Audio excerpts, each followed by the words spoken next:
Assalamualaikum warahmatullahi wabarakatuh. Bismillahirrahmanirrahim. Alhamdulillahi rabbil alamin. Assalatu wassalamu ala nabiyyina Muhammadin wa ala alihi wa sahbihi ajma'in. Allahumma 'allimna ma yanfa'una wanfa'na bima 'allamtana. Allahumma faqihna fid din wa 'allimna at-ta'wil wa zidna 'ilman ya rabbal alamin. Rabbi shrah li sadri wa yassir li amri wahlul 'uqdatam min lisani yafqahu qawli. Subhanaka la ilma lana illa ma 'allamtana innaka antal alimul hakim wa la haula wa la quwwata illa billah. Bab yang keempat. Qala al-Imam At-Tirmidzi rahimahullahu taala wa nafa'ana Allah bi 'ulumihi fid darain.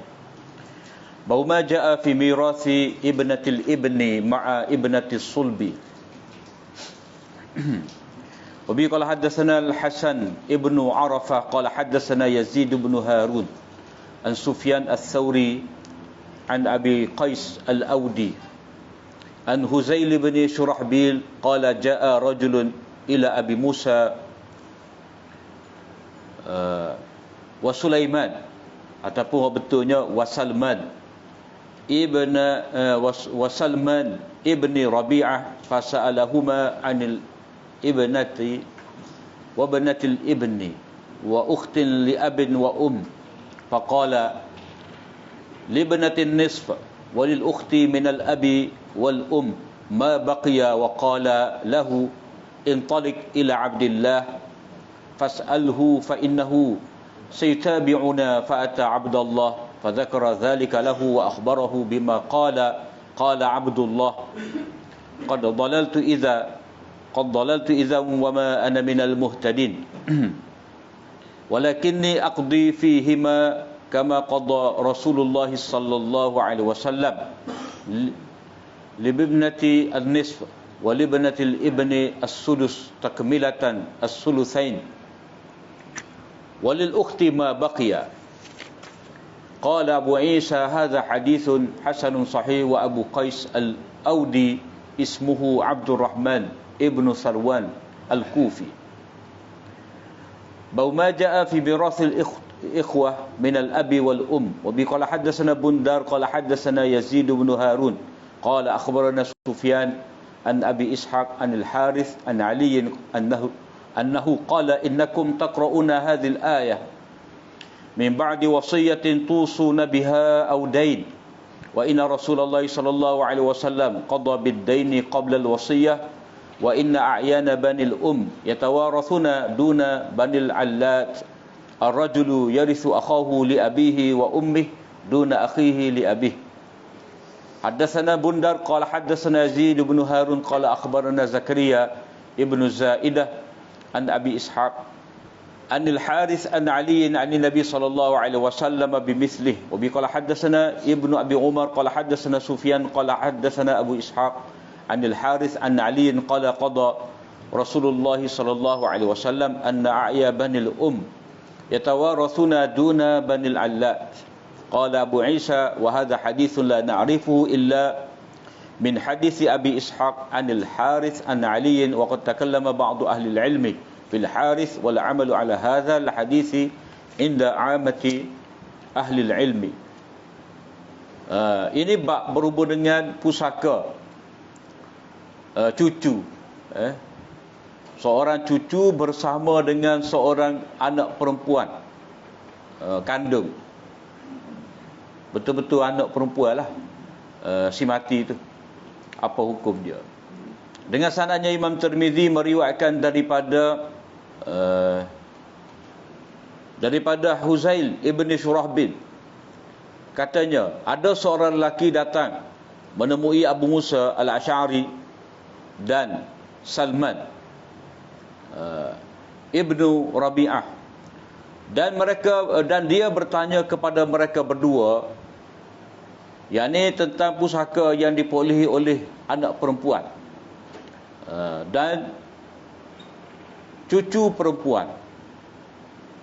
Jadi anak perempuan kepada anak lelaki si mati dan saudara perempuan li'ab wa maknanya adik-beradik kandung.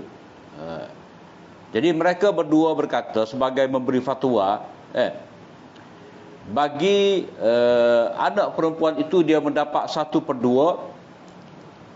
bagi adik-beradik perempuan tadi daripada adik-beradik perempuan seibu sebapa, adik-beradik kandung tadi, minal ab wal adik-beradik kandung, ma baqiya, apa yang berbaki, yakni asabah. Berelah fatwa alik dia tu.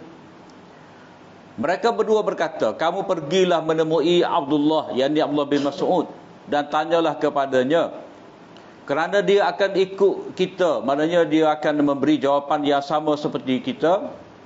Maka orang itu pergi menemui Abdullah dan menyebut kepadanya masalah tadi, dan dia memberitahu fatwa yang telah diberikan oleh mereka berdua tadi.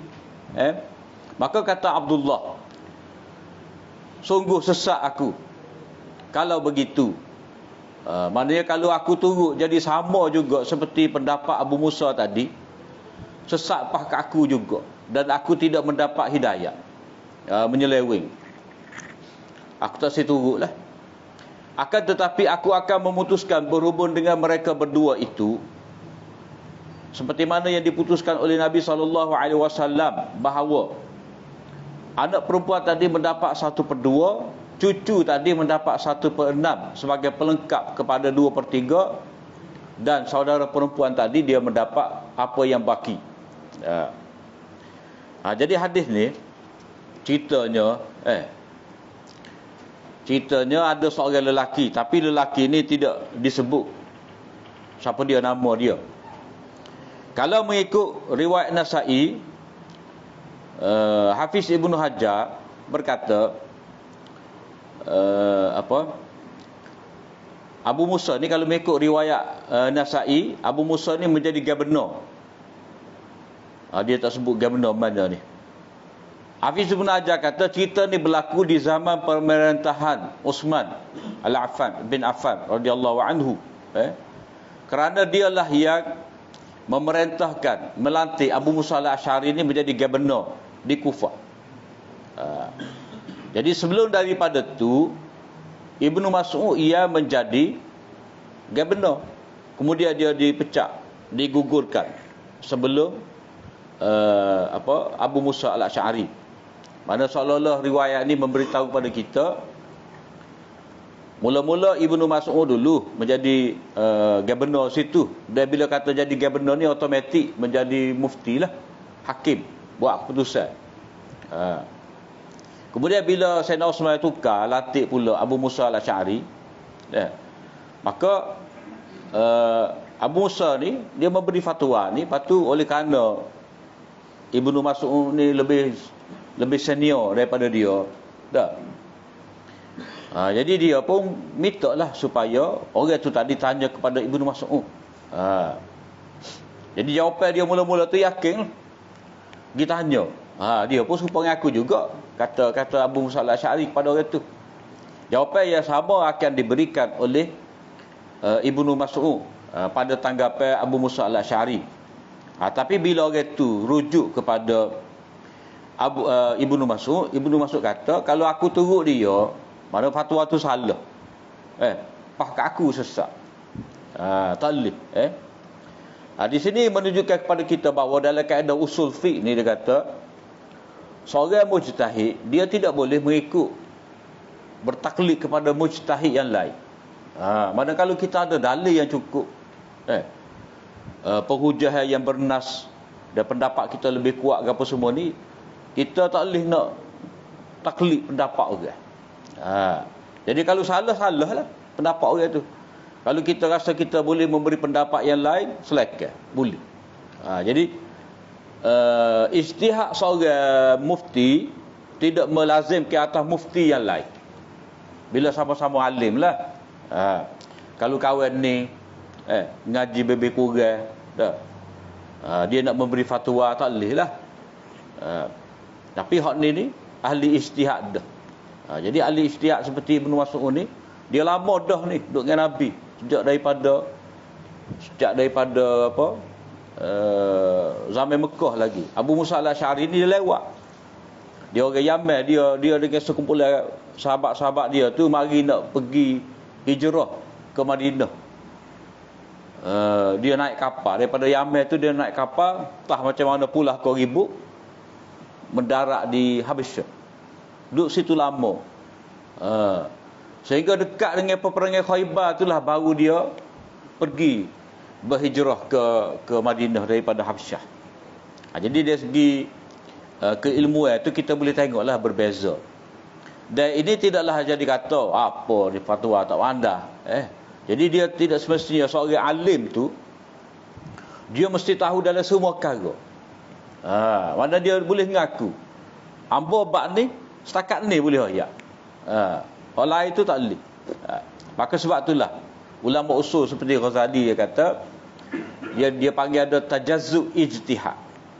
Tajazzu ijtihad ni mana seseorang mujtahid tu diakui sebagai mujtahid dalam bidang-bidang tertentu. Terutama sampai kompleks lah ni kan. Sampai rencam ni satu benda tu begitu rumit. Orang tu bab kubur boleh tanya dia, tapi bab kewangan Islam tak boleh.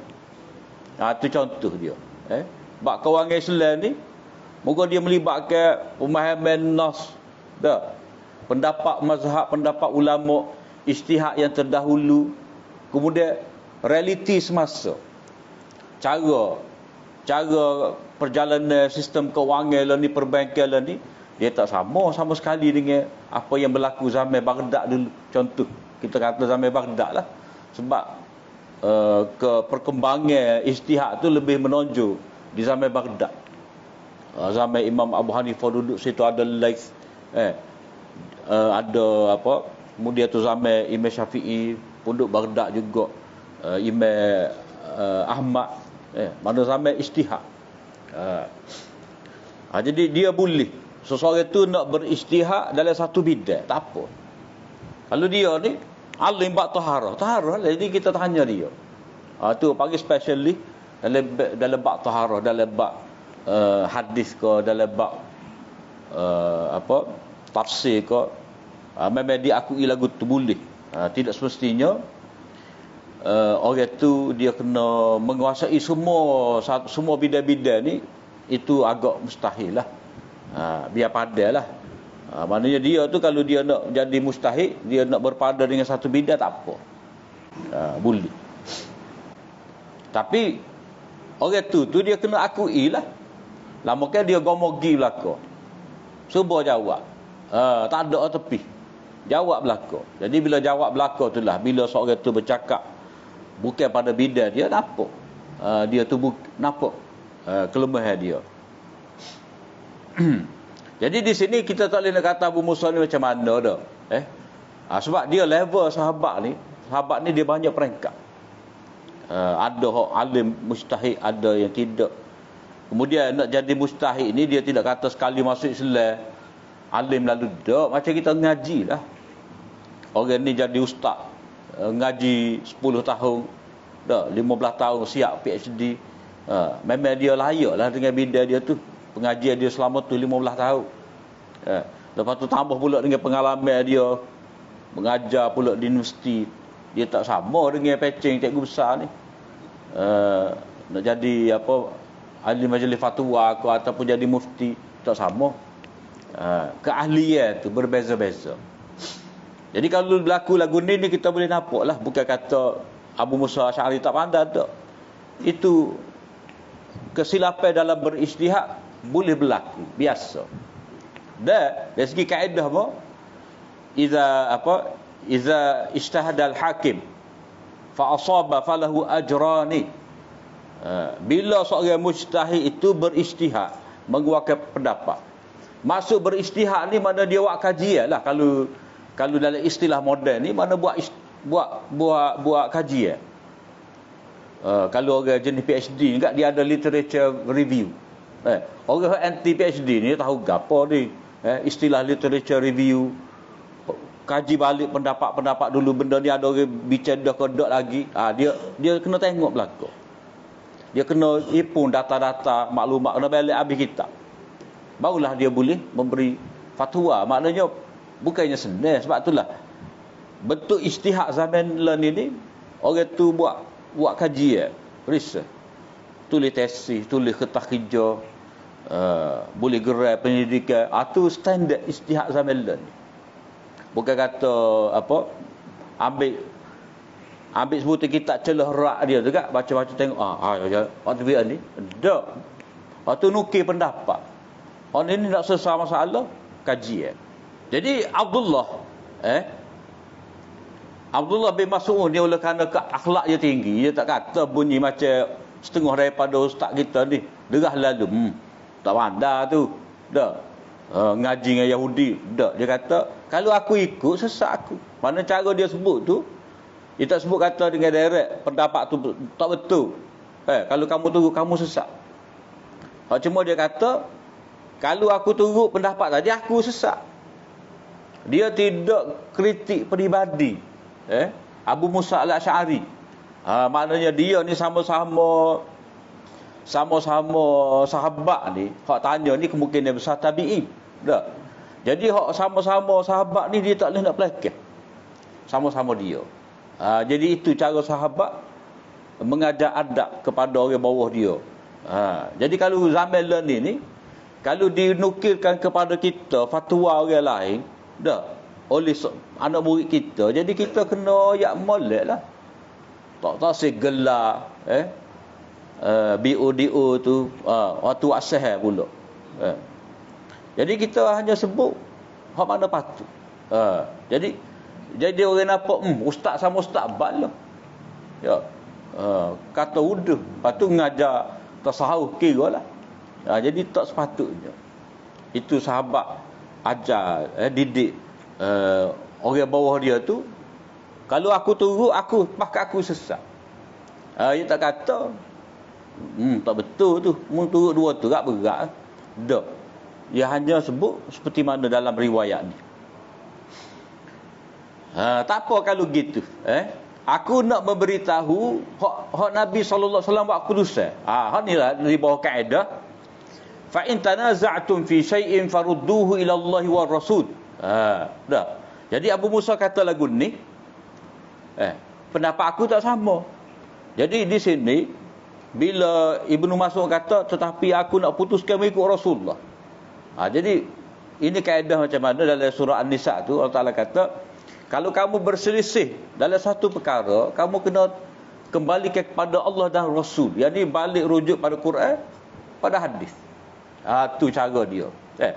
Kalau rujuk kepada ulama juga, tu ulama demo. Kau tak bukan ulama kau dah. Jadi tak sudah. Kalau rujuk kepada peribadi-peribadi tertentu tak sudah, tak habis. Tak sesakis. Jadi dia kena rujuk kepada hadis Nabi sallallahu alaihi wasallam. Jadi di sini bila pendapat Ibnu Mas'ud tak sama dengan pendapat Abu Musa Asy'ari, dia kata aku nak sebut pada kamu keputusan Rasulullah. Jadi keputusan Rasulullah berhubung dengan perkara ni. Jadi hak ni orang panggil marfu' pada Nabi lah. Walaupun tak kata Nabi bersabda dak ni. Maknanya bila sahabat kata Nabi buat keputusan, Nabi memutuskan, itu dikira sebagai hadis juga, memarfu'kan kepada Nabi, mengangkat kepada Nabi. Jadi kata Ibnu Mas'ud, bagi anak perempuan tu maknanya kalau si mati dia meninggalkan seorang anak perempuan, maka anak perempuan tadi mendapat 1/2. Sebab apa? Sebab dalam Quran kata dalam surah An-Nisa ni, wa in kanat wahidatan falahan nisf. Sekiranya anak perempuan tu seorang saja, maka dia mendapat 1/2.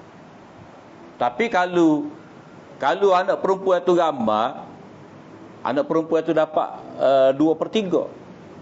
Kalau lebih daripada seorang. Tak. Hak ni kalau anak perempuan tu seorang, yang ni dalam keadaan tak ada adik-beradik perempuan hak lain, dalam keadaan tak ada adik-beradik lelaki. Kalau ada sekali dengan dia seorang perempuan, lepas tu ada pula lelaki, tak boleh lah dia kena bagi li zakari mislu hazil unsayain. Yang lelaki mendapat 2 bahagian perempuan. Hak ni kalau si mati meninggalkan seorang anak perempuan, lepas tu cucu perempuan. Maknanya anak lelaki tu ada seorang anak perempuan. Maka cucu ni dapat. Cucu ni dapat naik nama dia juga, ada bahagian dia juga. Jadi cucu tu dia kata mendapat 1/6. 1/6 ni melengkapkan kepada 2/3. Dia gini,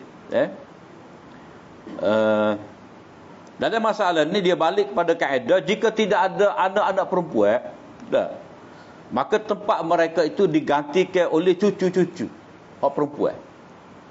Maknanya kalau si mati itu tak ada anak perempuan, maka cucu pula dapat. Cucu ni kalau ada anak lelaki, ada anak perempuan, tak boleh. Dia panggil mahjub, terdinding. Sebab dalam sistem pusaka ni, dia asalnya akrab, paling dekat qarabah. Maknanya kalau ada si mati meninggalkan anak, meninggalkan cucu, disebabkan ada anak, cucu tak dapat. Sebab cucu ni tak usah gaduh lah. Sebab mak ayah dia tu kalau mati boleh ke dia juga. Cuma dia kena dahulukan mak ayah dia dulu. Jadi hak datuk ni dia tak boleh nak tidak boleh mewariskan kepada cucu dia. Sebab apa? Sebab ada anak dia. Jadi kalau anak tu tak ada, maka cucu tu mengambil alih. Ada peluang dia tak dapat. Dalam kes ni, jika seorang sahaja ada anak perempuan, yang ni anak perempuan kandung, maka cucu-cucu mendapat 1/6. Jadi cucu-cucu ni mana seorang ke, 3 orang ke, dia dapat 1/6. Maknanya 1/6 tu dia bagilah sama-sama dia tu, cucu perempuan tadi. Bagi sama-sama dia daripada 1/6. Kemudian bagi menyempurnakan 2/3, apa? Takmilatan. Kalau dalam hadis ni kata takmilah tu. Takmilah lithuluth. Takmilatas sulusain. Takmilatas sulusain. Melengkapkan 2/3. Melengkapkan 2/3 ni mana?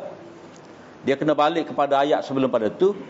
Fa in kunna nisaan fawqa thnataini falahunna thulutha ma tarak. Kalau anak-anak perempuan tu dia lebih daripada seorang, maka anak-anak perempuan tadi dia mendapat 2/3. Dia 2/3. Jadi anak perempuan kalau ramai dia dapat 2/3, cucu tadi tak dapat. Kalau lebih pada seorang, ada 2 ke atas. Anak perempuan 2 ke atas, cucu tak dapat. Tapi kalau anak perempuan ni seorang, ada cucu perempuan, maka anak perempuan dapat 1/2, hak cucu tadi dapat 1/6. Jadi 1/2 campur 1/6, dia jadi berapa? Dia jadi 2/3 juga. Jadi dia gabung dua tu. Sebab itulah dia kata takmilah. Takmilatan lithulusain. Dia maknanya 1/2 tadi bila campur dengan 1/6, maka lengkaplah. Dia balik semula kepada hak asal tu, yang ni 2/3. Yang ni pada ketika anak perempuan tu seorang. Anak perempuan tu seorang, dia tak ada anak lelaki. Tak ada anak lelaki. Dia tak ada juga cucu lelaki. Kemudian kalau kata bapa, bapa tak boleh bagi je. 1/6 satu tadi dah 1/2 anak perempuan, 1/6 anak lelaki, anak cucu perempuan. 1/2 anak perempuan, 1/6 anak lelaki. Bapa tak buat sama je.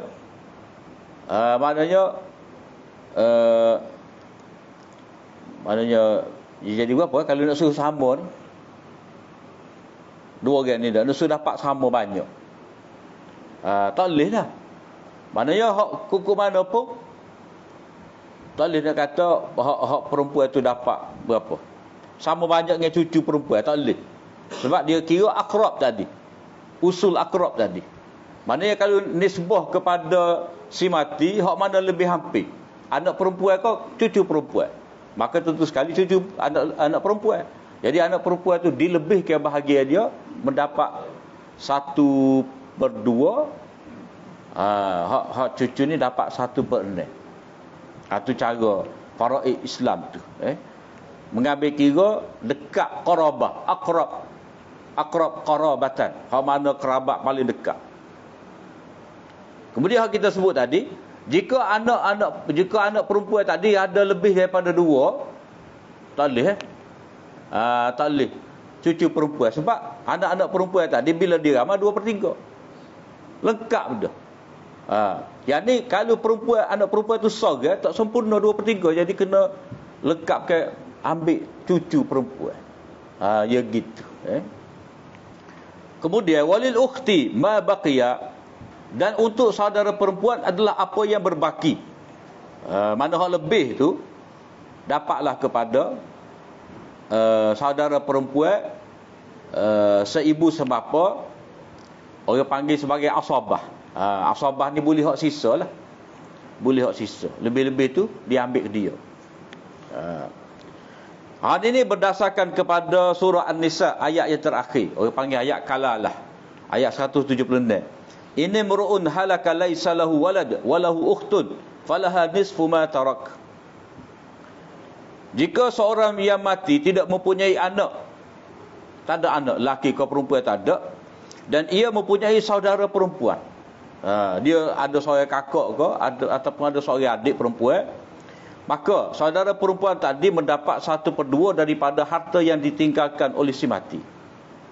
Sebab dia tu dikira sebagai ukhti tadi, saudara perempuan tadi. Kata Maulana Barakfuri, liqauniha asabatan ma'al banat. Dia dikira mendapat asabah. Maknanya sisa bersama dengan anak-anak perempuan. Jadi dia panggil dalam istilahnya asabah ma'al ghairi. Maknanya hanya mendapat asabah dengan menumpai orang lain. Kalau tak ada orang lain tak dapat dia. Dia ada asabah ni, hak kita boleh sisa ni, kita saja. Satu keadaan hanya mendapat asabah lebih sisa ni, dia syarat kena ada orang lain. Jadi seorang adik-beradik perempuan ni hanya mendapat sisa tadi disebabkan ada anak-anak perempuan. Kalau tak ada, tak dapat. Dalil hadis ni menjadi dalil bahawa saudara perempuan kandung atau sebapa bersama dengan anak-anak perempuan adalah asabah. Jadi ambil sisa. Ini kerana adik-beradik perempuan tidak mewarisi apabila adanya faraq. Yang mewarisi seperti anak lelaki. Maknanya adik-beradik perempuan ni kalau ada anak, pada si mati ada adik-beradik perempuan, ada anak. Jadi kalau ada anak, adik-beradik ni tak dapat. Sebab dia kira hak tepi. Kalau kita buat dalam carta susu gala tu, adik-beradik ni dia tepi. Dia tepi si mati. Kalau ayah atas si mati. Kalau anak bawah si mati. Jadi hak dekat sekali, hak lebih memerlukan kepada harta, hak bawah ni. Sebab itulah anak tu dia dapat banyak berbanding dengan ayah hak atas. Ayah hak atas tu dia dapat 1/6 dah. Dia dapat 1/6. Tapi anak bawah ni lebih banyak lagi dapat. Hak tepi ni hanya dapat kalau tak ada bawah anak tu. Jadi adik-beradik perempuan kandung ataupun sebapa, dia tidak mewarisi apabila si mati ada faraq, maknanya ada anak bawah. Seperti anak lelaki. Kalau tak ada anak lelaki, cucu lelaki. Dia gitu. Tetapi apabila faraq tu, maknanya yang mewarisi itu perempuan, seorang penggambar, maka mereka mengambil faraidnya dan baki untuk adik perempuan tadi. Walil ukhti ma baqiya, dia dapat mengambil hak baki, dan ini dipanggil asabah bil ghairi. Asabah nupai orang lain. Ia nupai dengan anak perempuan ataupun cucu perempuan tadi. Kemudian Imam Tirmizi kata hadis ni hadis hasan sahih. Jadi hadis hasan sahih biasanya hadis hasan sahih ni dia ada riwayat Bukhari dan juga Muslim lah. Sebab istilah lagu mana tak? Sekali hasan sekali sahih. Kau mana sah? Jadi berdasar kepada pemerhatian kita, perbincangan ulama lain, hadis hasan sahih itu maknanya hadis ada diriwayatkan oleh Bukhari Muslim ataupun Bukhari saja ataupun Muslim saja. Jadi hadis ni ada juga dalam riwayat Bukhari. Dalam riwayat Bukhari nombor 6736. Dan ada juga dalam Abu Daud, Ibnu Majah dan Darimi. Sebab itulah Imam Tirmizi dia nilai hadis ini sebagai hasan sahih. Sahih itu merujuk kepada ada dalam Bukhari dan Muslim. Sebab apa? Sebab tu guru dia Bukhari tu. Jadi dia menghargai, menghormati guru dia sebut hadis ni sahih juga, isyarat kepada riwayat guru dia. Kemudian dia sebab apa lagu tu? Sebab kalau berdasarkan kepada sanad dia sendiri, tak? Sebab kalau mengikut sanad Tirmizi sendiri, tak? Abu Qais Al-Audi tu hak Imam Tirmizi memperkenalkan di sini, nama dia Abdul Rahman bin Sarwan Al-Kufi. Abu Qais ni kata Hafiz Ibn Hajar dalam Takrib, saduq rubbama khalafa. Dia ni saduq, pada tahap saduq boleh kira lah benar dia tu. Cuma dia ada kadang-kadang menyalahi riwayat orang lain. Tak serupa, berbeza. Jadi sebab itulah kalau mengikut berdasarkan kepada perawi Abu Qais Al-Audi ni, itu dikira sebagai hasan. Lepas tu hak Imam Tirmizi kata sahih tu, jadi merujuk kepada sanad Bukhari. Jadi kalau melihat kepada adanya Abu Qais tadi, hasan, mana tak berapa gagah. Tapi bila hadis ni juga dikeluarkan oleh Imam Bukhari, maka hadis ni diangkat sebagai hasan sahih. Lepas tu apa tahu amari hak tak ada Abu Qaisnya lebih kuat lagi. Kita kena faham. Hak amari perawi-perawi hak kelas tinggi ni, itu tugas Imam Bukhari. Imam Tirmizi ni dia nak amari hak lebih rendah sikit. Maknanya kalau Imam Bukhari telah sebut dah perawi hak tinggi kedudukan, tak payahlah saya nak buat kerja sama dengan dia. Jadi tunggu buat kerja dia, hamba anak murid ni, awak amari hak ni. Bukan kata standard Tirmizi ni lemah, tak. Itu cara bagi kerja. Jadi seolah-olah Imam Tirmizi nak memperkenalkan hadis ni, tak. Selain daripada riwayat oleh Imam Bukhari dengan sanad dia, dengan perawi yang level tinggi, saya ada juga sanad lain cuma rendah sikit. Jadi dalam ilmu hadis ni, orang ni, perawi tadi walaupun dia rendah, dia dihargai jugalah kira-kira. Maknanya hadis dia tu boleh ditulis. Hadis dia tu boleh simpan. Sepuluh pemain simpan dia lah. Walaupun dia tak secekap pemain utama, tetapi oleh kerana dia pemain juga, begitu juga dalam ilmu hadis ni, oleh kerana dia perawi juga, ada meriwayatkan hadis, jadi standard dia tu boleh ditulis hadis dia. Dia ada perawi ni, perawi yang saduq, seorang yang benar, boleh ditulis hadis dia. Ada perawi tu tak boleh nak tulis hadis dia, tak boleh. Kalau tulis pun tak ada faedah. Tak boleh nak buat hujah. Satu, tidak boleh dibuat hujah, hanya ditulis hadis dia. Satu yang lebih berat lagi, tak boleh buat hujah dah. Nak tulis hadis dia pun tak perlu, tak payah. Itu dia punya tingkatan perawi-perawi. Jadi hak tadi boleh ditulis hadis dia sikoh juga, tapi rendah jika dibandingkan dengan yang lebih tinggi lagi. Jadi Abu Qais Al-Audi itu dia tidak sekuat perawi yang ada dalam Sahih Bukhari itu. Sebab itulah Imam Tirmizi kata hasan.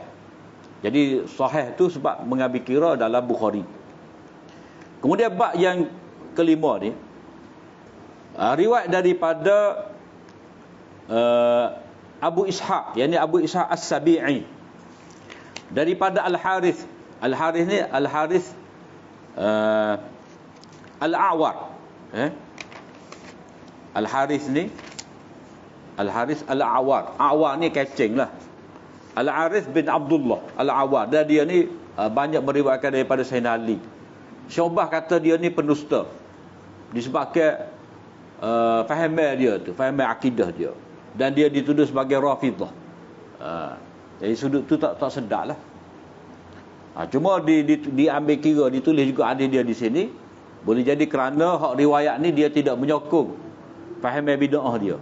Bolehlah nak tulis bab tu. Jadi Sayyidina Ali berkata, kamu membaca ayat ini min ba'di wasiyatin tusuna biha au dain. Mana segala pembahagian tadi 1/2, 2/3, bahagian-bahagian faraid tu, bahagian masing-masing tu berapa-berapa, nak bagi tu kena selesai hak ni dulu. Min ba'di wasiyah, setelah diselesaikan, disempurnakan wasiat yang kamu pesan, yang ni sebelum daripada mati, atau hutang, atau hutang, kena selesai tu dulu. Maknanya bila seorang tu mati, dia meninggalkan harta, kita kena beres apa mula-mula kena beres, nak kafarkan dia dulu, nak kebumikan dia. Ia mengandungi keperluan upah gali kubur, upah mandi ke apa semua, boleh lah. Tapi kalau baca teleking tunggu kubur, package Melayu tu, teleking tunggu kubur, ngatik tu 3 hari 3 malam, 7 hari ke, tu bukan keperluan si mati. Bukan keperluan si mati. Kalau ambil juga, itu dipanggil makan harta anak yatim lah. Maknanya Tok Lebah dulu ambil bahagian saka. Sedangkan Tok Lebah ni dia tak ada bahagian. Dia kalau nak bahagian saka, tunggu bini yang mati dulu. Tu bukan bahagian Tok Lebah. Jadi kena selesai penyelenggaraan pengurusan jenazah. Kemudian hutang, kemudian barulah wasiat. Jadi Sayyidina Ali kata, kamu duk baca ni, kamu duk baca, faham ke? Kalau Allah Ta'ala kata, lepas daripada wasiat yang kamu wasiatkan ataupun hutang, kerana Nabi SAW telah memutuskan menyelesaikan hutang dahulu sebelum daripada wasiat. Hatu. Nabi beres hatu dulu, selesai hutang dulu, barulah wasiat. Maknanya Sayyidina Ali nak memberitahu di sini, walaupun dalam Quran sebut wasiat dahulu, wasiat walaupun dia tersebut terlebih dahulu daripada hutang, tetapi dari segi keputusan pelaksanaan Nabi mendahulukan hutang dulu. Hutang dulu. Jadi Sayyidina Ali kata, adakah kamu baca, mana kamu baca tu, adakah kamu faham apa yang telah kamu baca? Jadi wasiat tu terdahulu bacaannya dalam Al-Quran, tetapi dikemudiankan pada pembahagiannya. Yang ni lepas dilunaskan hutang tadi. Jadi Rasulullah selesai hutang dulu. Dalam riwayat Nabi tanya, ini ada hutang kau tak ada? Ada hutang tak saya semaya. Dah. Lepas tu bila sahabat ni akak tanya saya ke jamin hutang dia, barulah Nabi SAW baru Nabi nak semaya jadi imam kepada orang tersebut. Mana hutang tu berat. Cuma takut-takut kita kata, macam mana Nabi ni menyalahi hak Quran. Dah. Quran sebut wasiat dulu, tiba-tiba Nabi meletakkan hutang dulu. Jadi di antara yang disebutkan oleh ulama pada kita ni, bapa disebutkan wasiat terlebih dahulu walaupun sepatutnya diselesaikan hutang, kerana biasanya Dah. Ni pendapat Maulana Rashid Ahmad Ganguhi. Maulana Rashid Ahmad Ganguhi kata, hutan ni biasanya kadang-kadang diketahui oleh ahli waris. Dia tahu ayah dia buta. Berbeza dengan wasiat. Biasanya senyap-senyap. Kemudian hutan ni adalah satu hak yang berhak dituntut oleh yang memberi hutan. Tak kira ke mana pun dia akan tuntut. Tapi kalau wasiat ni, ya ke? Dah. Lepas tu dia beri wasiat kepada kamu tu, mungkin waris tu kata, dia beri wasiat pada kamu tu sebenarnya kamu tak patut dapat. Ayah kita saja dia nak baik pada kamu. Dah. Tak sahlah. Takut ahli waris kata lagu tu. Sebab kalau kira nama remo dalam saka tak ada, tiba-tiba seleh remo sikit bahagian wasiat. Ya. Kalau demo serah itu tak baik, tak sah. Takut ahli waris buat main. Jadi Allah Ta'ala sebut wasiat dahulu, nak tekankan benda tu penting. Maknanya si mati tadi dah, sebelum dia mati dia boleh pilih siapa dia nak buat kebaikan. Sebab dalam hidup kita ni, kita jangan ingat hanya anak kita je boleh buat jasa pada kita. Dah. Kadang-kadang bukan mopok kita je hak pera kita. Kadang-kadang ada pok saudara pera kita. Dah. Ayah kita, mak kita ni tak cara. Kan ada jenis orang kita kan. Anak kita ni biar tuk dia lah. Dah. Jadi tuk tu duduk dengan pok saudara. Tuk tu duduk dengan adik-beradik dia. Dia nak suruh mari ni duduk sekolah sini. Dah. Dia duduk Kuala Lumpur. Tak cara-cara memanglah piti rata, tapi gak hari-hari tengok, hari-hari wi nasihat dah. Nak sekeh ke apa tak boleh anak dara. Takut mahu kau abang dia. Jadi dia lah hak caranya. Mitah pergi mari. Jadi hak yang berjasa kepada si mati ni bukan semestinya anak dia, bukan semestinya ayah dia. Kadang-kadang pok dara. Jadi pok dara ni kadang-kadang tak dapat harta pusaka. Dah. Begitu juga hak cara pada dia tu, kadang-kadang anak saudara dia bukan anak sendiri. Dah. Jadi oleh kerana ada anak, dah. Anak saudara hak tadi tak dapat. Jadi dia boleh hajah dapat tu melalui wasiat. Macam anak akak. Dah. Anak akak. Cara ke dia, dia boleh letak nama. Pok akak opera dia. Ataupun orang tu gapo dah? Dia masuk Islam. Orang yang masuk Islam, ibu bapa dia kafir. Dah. Dari segi hukum, orang Islam tidak mewarisi harta orang kafir. Jadi dia nak buat kebaikan juga kepada ayah dia. Tak boleh cara wasiat, tak boleh cara pusaka, tapi dia boleh bagi cara wasiat. Jadi benda tu penting. Wasiat tu penting. Bukan kata wasiat ni saja nak bagi dak, siapa dia kan nak WPT saja-saja pada orang luar ni. Dak. Kadang-kadang kau anak diri tak apa nak wi. Dak. Lambat nak boleh kau tukar nama tanah tu. Tahu-tahu dia mati. Dak. Bersaling tu, berapa kali bersaling tu atas gerai tanah tu dak. Dalah saja tak boleh berlaku. Jadi sesal sebelum mati. Jadi kata Rashid Ahmad Ganguhi, kadang-kadang orang tak cara mana ni. Orang tak cara mana. Kemudian hutan ni biasanya sesuatu yang diambil oleh mayat si mati tadi. Dah. Dia ada dalil. Mana kalau kata ni kata ayah dia buta. Ni tanah ayah dia tak ada habis hari bayar. Ni orang bagi kedai runcit tu. Ayah dia buta. Buku 35. Jadi tu ada bukti, ada dalil. Jadi wasiat ni kadang-kadang tak ada. Tapi kalau lah ni nak buat wasiat ni kena panggil lawyer. Kena buat lagu tu tak boleh. Dia tak boleh buat macam orang kita tu kan. Tanah ni kita wakaf buat pondok. Si ayah ni, tok guru ni, dah. Mari anak, mari cucu, dak, tanah ayah kita ni nama ni, dak.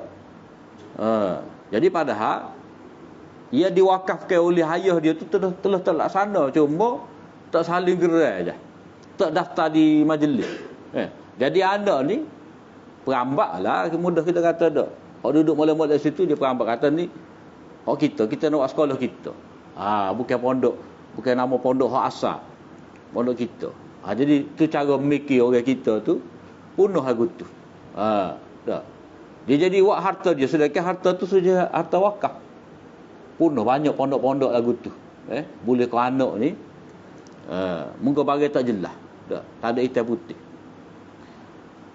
Sebab itulah wasiat tu kena beringat.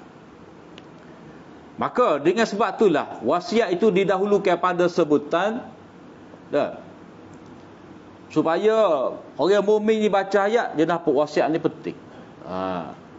Kemudian dalam ayat ni min ba'di wasiyatin au dainin, min ba'di wasiyatin tusuna biha au dain. Au tu makna gapo? Au ni asalnya makna atau. Sini ni dia boleh dengan makna dan. Dan. Yang ni lepas daripada wasiat yang kamu wasiatkan dan hutang. Dan tu sendiri tidak menunjukkan kepada tertib. Tak semestinya macam kita kata, Ahmad dan Ali datang ke rumah saya. Ahmad dan Ali datang ke rumah saya. Tak semestinya Ali dulu mari sebelum Ahmad. Boleh jadi mari serentak. Boleh jadi Ahmad dulu mari. Boleh jadi Ali dulu mari. Jadi dia panggil mutlaqul jam'i, sekadar nak menghimpun. Jadi guna perkataan au tu dengan makna waw dan bukan bererti tertib. Dah. Lepas tu kalau kita kata, apa Allah Taala tidak guna min ba'di wasiyatin tusuna biha wa dainin, dah hutang lalu. Tidak kata au. Jadi itu ada isyarat bahawa orang yang mati ni, bila kata Allah Taala guna au tu, ada kemungkinan dia ada hutang, dia juga wasiat. Kedua-duanya sekali, ataupun ada salah satu saja, ada wasiat saja, tak ada hutang saja, ataupun ada wasiat, ataupun tak ada kedua-duanya. Dia pak keadaan. Dah. Sama ada dia mati tu meninggalkan wasiat dan hutang sekali, ataupun kedua-dua tak ada, ataupun ada wasiat tak ada hutang, ada hutang ataupun ada wasiat. Ada pak kemungkinan. Sebab itulah guna au. Au tu maknanya dengan mana kepelbagaian, betul. Kemudian adik-beradik kanda ni saling mewarisi. Saling mewarisi berbeza dengan adik-beradik tiri lah. Bani Allah. Maknanya pok tulah mok lain-lain. Ni banyak cawangan ni. Jadi anak-anak tiri ni, ada anak tiri ni dia tidak dapat. Jadi orang kata bapa anak tiri tak dapat ni, adakah direndahkan kedudukan perempuan tu? Jawapannya tidak. Jawapannya berdasarkan kepada qarabah ni. Maknanya anak-anak tiri ni, maknanya anak semok anak adik-beradik sepok ni, dia tak sekuat adik-beradik semok seibu sebapa, tak sekuat tu. Jadi bila ada adik-beradik kandung ni, dia kena udah-udahlukan adik-beradik kandung ni berbanding dengan adik-beradik tiri.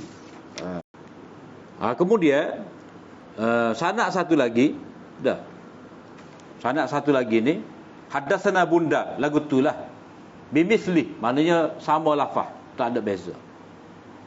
Cuma kedua-dua hadis ni, dia oleh kerana ada Al-Harith ni seperti yang kita bincang tadi, seorang yang dituduh sebagai pendusta, seorang yang dianggap pendusta oleh Syu'bah dan dituduh berfaham Syiah Rafidhah.